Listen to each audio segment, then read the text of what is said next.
Welcome to my ASMR channel. Hopefully, you guys can hear me pretty well. I don't know whether to turn it up or down more. I feel like that's perfectly fine. I'm going to do some tapping, just a quick little video. I do have my wallet here to do some tapping. I have no nails, so let's turn.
for some reason my back is already hurting me.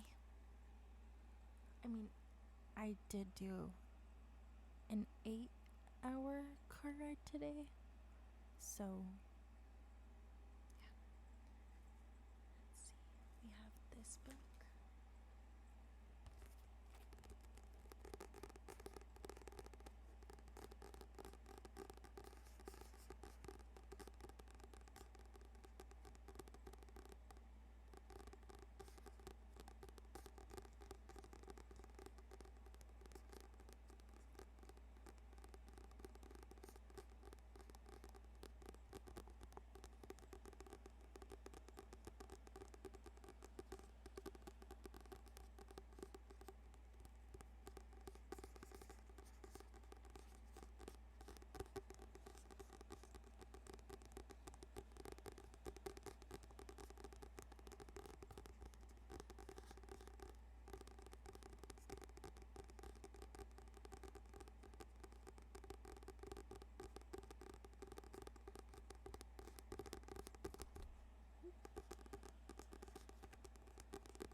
It says more book lust. When I first got it, I thought it said more book list. It doesn't. Basically, it just has a bunch of different stories. Stories, just a bunch of, like this one says, animal love. Animal love. The first one, I read it the other day when I wasn't busy, because I've been busy. It was about adoption. It was about adoption.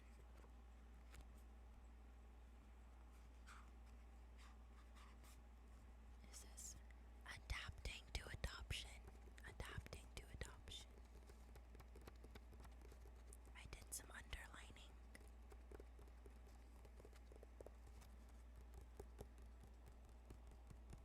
The color's pretty.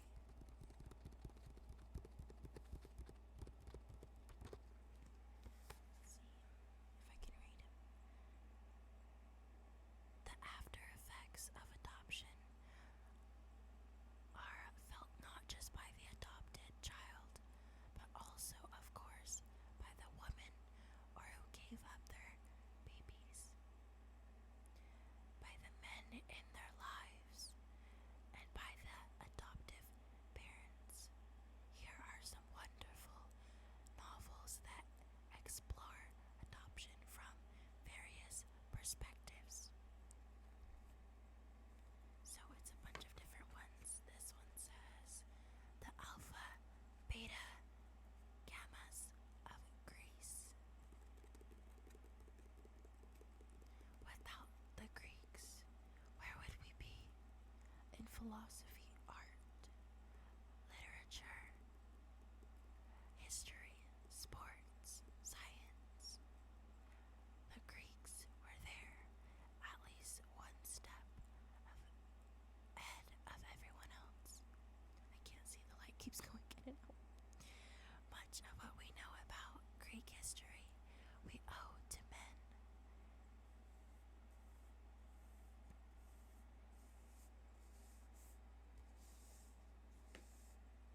Oh, it's a water bottle, sorry.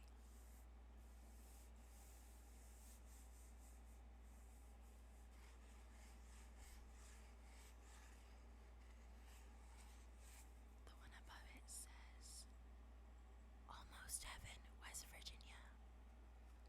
And one of the lines, one of the paragraphs says Dogs of God by Benedict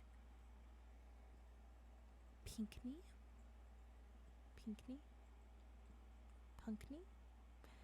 I've never heard of that last name.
everywhere that Mary went, and final appeal. But her best is Killer's Smile, in which attorney Mary takes on what appears to be a simple pro bono case concerning blah blah blah, who allegedly. I'm not reading the rest of that. I'm okay. Interesting.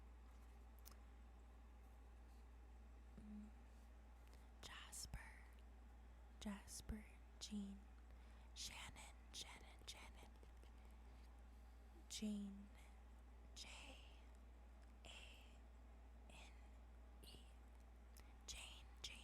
Jane, like Jane Goodall. The other one is Jean, JeanRhys.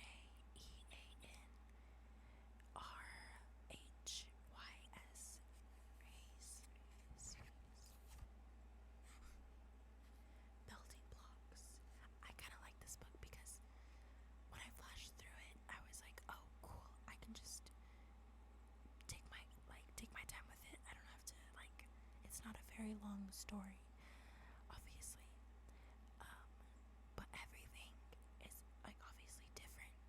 So it's nice really seeing how much, research or, detail everything is in here. It's really cool to see. This one says building blocks. The stories surrounding the building of buildings, from the dreams of architects to engineers who execute their plans, to the end users can. Why did that not process in my brain? In the right hands, make for fascinating reading. In the city, in the sky, the rise and fall of the New World Trade Center. New York Times reporters James Glantz, and then there's parentheses around a lot of sentences. Let's see, Eric Lipton. Oh, it's just saying what they do. In 1939, Inception. I'm gonna jump around with words just so you're not confused. Wait, I have been doing that. Men involved, from steel workers to Rockefeller, from the head of Port Authority to the window. From small business owners who lost their shops to the interesting. It talks about 9/11 victims, architect of the project. When I see the word architect, I want to say archaeologists. I don't want this to fall. I don't want it to fall. Let's put it right there, maybe.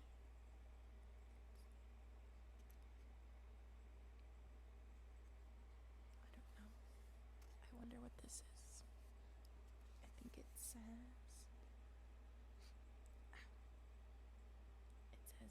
the only problem with, it's in a weird typing, giving it to friends who had the stomach surgery is that they might split their stitches laughing. Okay. The palace under and over 200 of their unusual, unspoiled, and unfrequently visited spots in 16 European countries.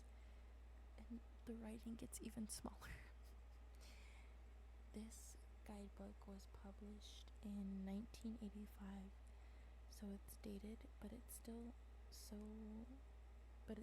fun to read. I was gonna say fun, so fun. A short history of nearly everything. A walk in the woods, rediscovering America on the Appalachian Trail. There are so many people's names in here. It goes bold whenever it's talking about history's specific event or person, so there's a lot of bold ones, and then it goes back down to regular like font that they have. There's a lot of parentheses, child prodigies, there's lists. This one says the enemy, killing floor, die trying, echo burning, running blind, tripwire, without fail, and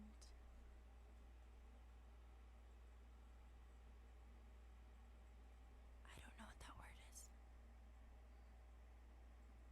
I was gonna say prosecutor, but that's not the word. I don't know. I have to look that word up. Books on Church Hill.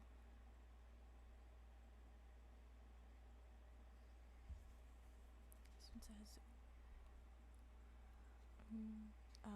Winston Churchill.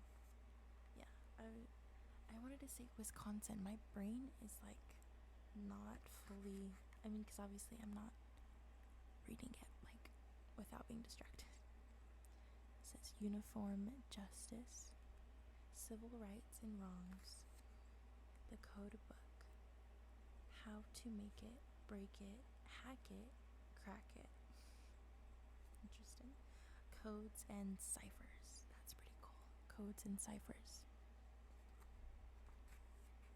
The complex. Ooh.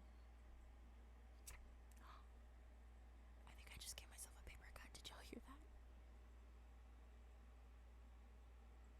Interesting. Okay. I think I'm fine. The complex Neapolitan. This one says commonplace books. Commonplace books have exited at the least since. We need to switch sides. Oh. Aristotle's time, and I for one would not be surprised to learn that Noah kept his own collection of his favorite proverbs,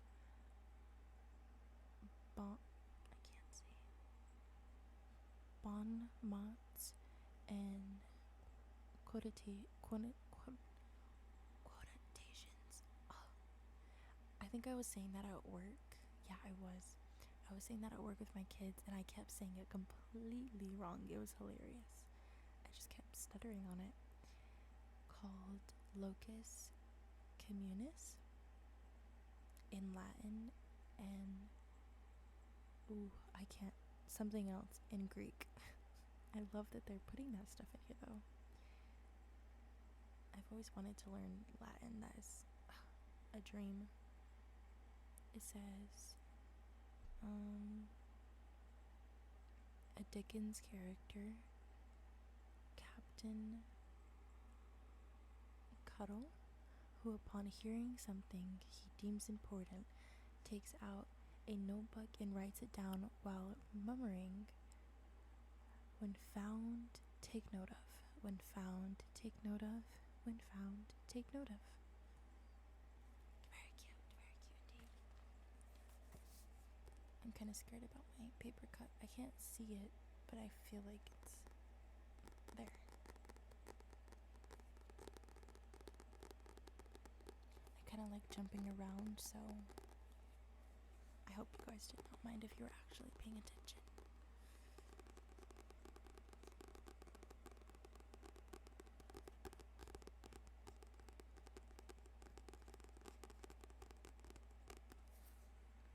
I do like that you can probably find your favorite one, and there's a lot of knowledge in here. There's a lot of knowledge. This one's talking about World War II. I really like this book.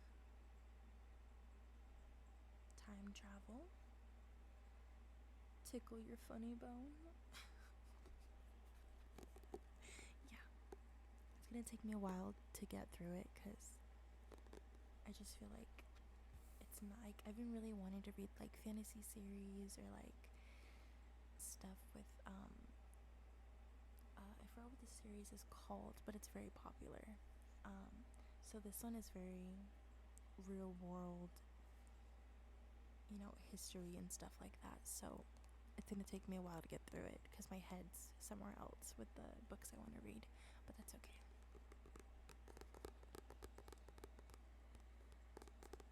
Like a book that I love that I read years ago, with the audio with. It was literally in middle school, but I always think about it. I have it with me. It's in my bookshelf, and I've been rereading it for quite some time whenever I have like a smidge of time and I'm not busy. And it's about a boy who is moving away with his mom, dad, and older brother. And he wears these funny little goggle glasses, and on the cover it has a picture of him playing soccer. And one of my students actually, if I were to picture this boy in real life, I would think it's him because he's very sweet, very adorable, and he has glasses. And I think like that's who I would picture because I was one-on-one with him, so I had a lot of time with him for quite some time, and he's very sweet. But I also was saying I think I would picture him just because the innocence of the kid in the book is very similar to him because they're both young in age. He is one of my students is a lot. My voice is getting raspy. I apologize. Is a lot younger. He's, I believe, first grade. He's first grade, and the kid in the book is like middle school, which is crazy. It's a big chunk, but in my head, it's like the same. Very, very cute. And they end up moving away, and I've always remembered the setting that they really give you because it was an audio. And he's driving in the car, he's looking outside the window, and he sees a bunch of tangerine trees. And I believe the town he's going to is Tangerine. I can't remember because whenever I started reading it, I got so happy and I had to stop because I wanted to read it with the audiobook in my ear and follow along, but I haven't had time to do that, like sit down and do it. I did just get the app, so hopefully I can find it and set that up because I got a new phone, so I have to set everything back up. And reading it, I could literally hear the person's voice like in my head, reading it how it was when I was in, I believe, 7th grade, and I'm turning 22 in about 2 months. It was just amazing. It was amazing. And it really shows like a movie in my head whenever he's talking about it, whenever I'm reading it. So I want to get the full experience again.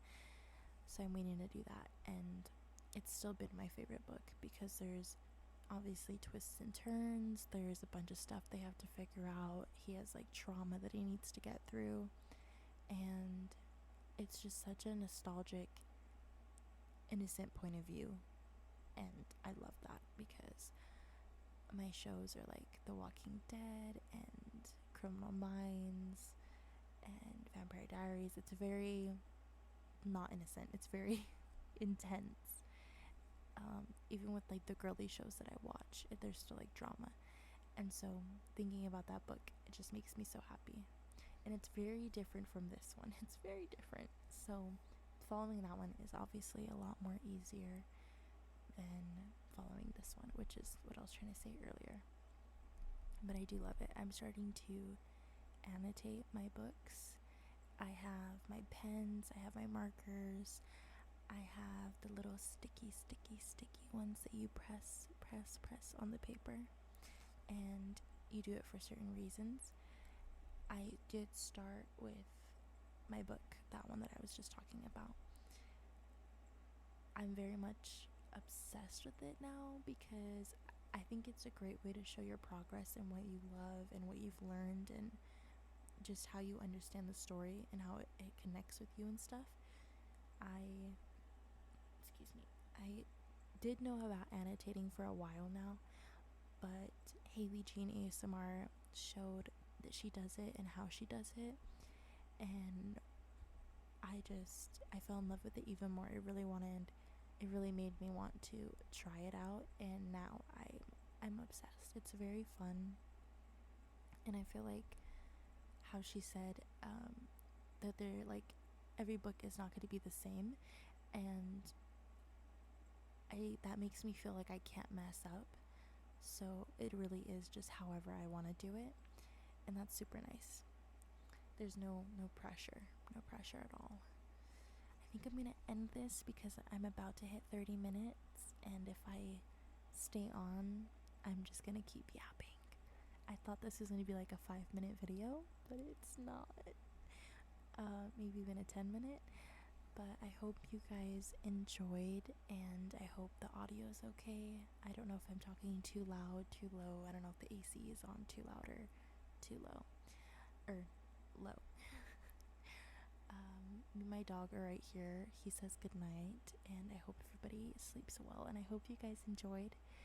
I will probably just upload this in the morning. I don't really think I need to edit it at all. If you guys have any comments, let me know. And I have been trying to do ASMR for a while now, but there's always, commotion, as all of our regular, like us ASMR people that love watching it know the background noise and stuff. So usually there's loud cars, the washer and dryer in here. So I appreciate that you guys have stayed to the end. If you have stayed to the end, please do like a red heart in the comments or something, or a blue heart. Blue, probably blue, because blue is my favorite color, light blue. Or any color. And I hope you guys sleep so well.